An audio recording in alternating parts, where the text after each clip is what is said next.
Bismillahirrahmanirrahim. Assalamualaikum. Halo teman-teman semua, jumpa lagi di video 30 sahabat Nabi yang mungkin belum pernah kalian dengar. Alhamdulillah, hari ini kita telah memasuki tokoh kita yang ke-26. Dia adalah Abu Ayyub Al-Ansori. Abu Ayyub Al-Ansori ini merupakan kaum muslimin yang ikut serta pada Baiat Aqobah yang kedua. Rumahnya adalah rumah yang disinggahi oleh unta Rasulullah Muhammad SAW pada saat Rasulullah Muhammad SAW hijrah ke Yathrib pertama kali. Ia pun terkenal sebagai tokoh yang menginspirasi pembebasan Konstantinopel oleh Sultan Muhammad Al-Fatih.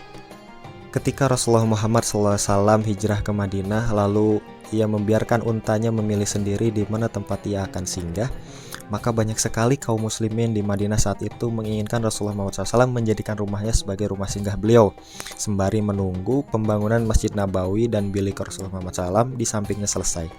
Nah, unta Rasulullah Muhammad ini berhenti di depan rumah dari seorang Abu Ayyub Al-Ansori. Beliau memiliki istri yang bernama Ummu Ayyub dan mungkin bisa kita bahas keutamaannya di lain kesempatan. Pada awalnya Rasulullah Muhammad tinggal di lantai bawah dari rumah seorang Abu Ayyub Al-Ansori ini.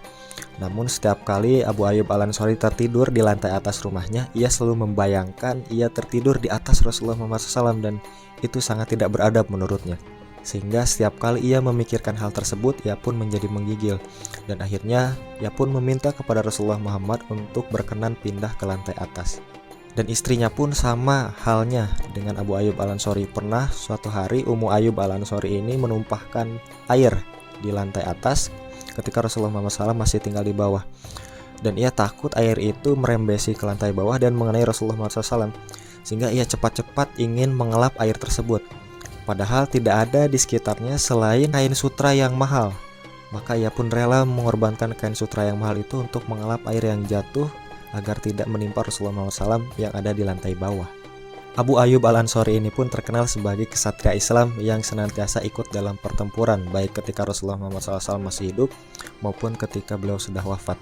Adapun dalam beberapa riwayat, Abu Ayyub Al-Ansori ini hanya satu kali absen dalam pertempuran bersama kaum muslimin. Dan tentu yang paling terkenal adalah beliau ikut serta pada upaya pembebasan Konstantinopel pada zaman Bani Umayyah memimpin. Saat itu panglima pertempuran adalah Yazid bin Muawiyah. Namun seperti kita tahu, benteng Bizantium ini amat kuat sehingga saat itu belum saatnya kaum muslimin untuk membebaskan Konstantinopel. Dan pada saat pertempuran itu pun Abu Ayyub Al-Ansori mengalami luka yang amat berat, sehingga ia berfirasat tidak akan lama lagi hidup di muka bumi ini. Maka Abu Ayyub Al-Ansori ini pun meminta permintaan terakhir kepada Panglima Yazid bin Muawiyah. Wasiat terakhir dari seorang Abu Ayyub Al-Ansori ini ialah agar jasadnya dibawa oleh kudanya sejauh-jauh jarak yang bisa ditempuh kuda tersebut ke arah musuh. Dan di tempat kudanya berhenti itulah ia diminta dimakamkan oleh kaum muslimin. Hal ini bertujuan karena Abu Ayyub Al-Ansori ingin sekali mendengar derap langkah kaum muslimin saat membebaskan kota Konstantinopel, kendati ia sudah wafat dan dikebumikan ke dalam tanah. Maka kita kenal dalam sejarah pada Daulah Utsmani saat Muhammad Al-Fatih berusaha membebaskan Konstantinopel dan saat ia sudah kehilangan motivasi dan arah, biasanya dia berziarah ke makam dari Abu Ayyub Al-Ansori ini.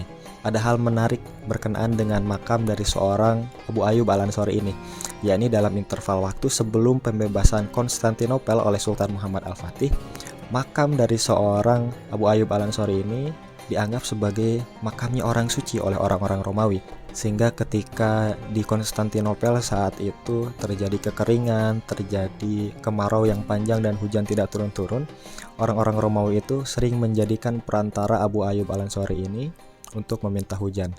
Dan itulah tokoh kita untuk hari ini, seorang Abu Ayyub Al-Ansori. Sebenarnya masih banyak kisah dari Abu Ayyub Al-Ansori ini yang bisa kita gali hikmahnya, tetapi karena waktu, mudah-mudahan kita bisa menggali kisah dari Abu Ayyub Al-Ansori ini di lain kesempatan.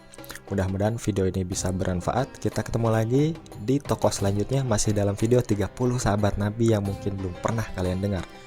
Terima kasih sudah menonton. Assalamualaikum warahmatullahi wabarakatuh.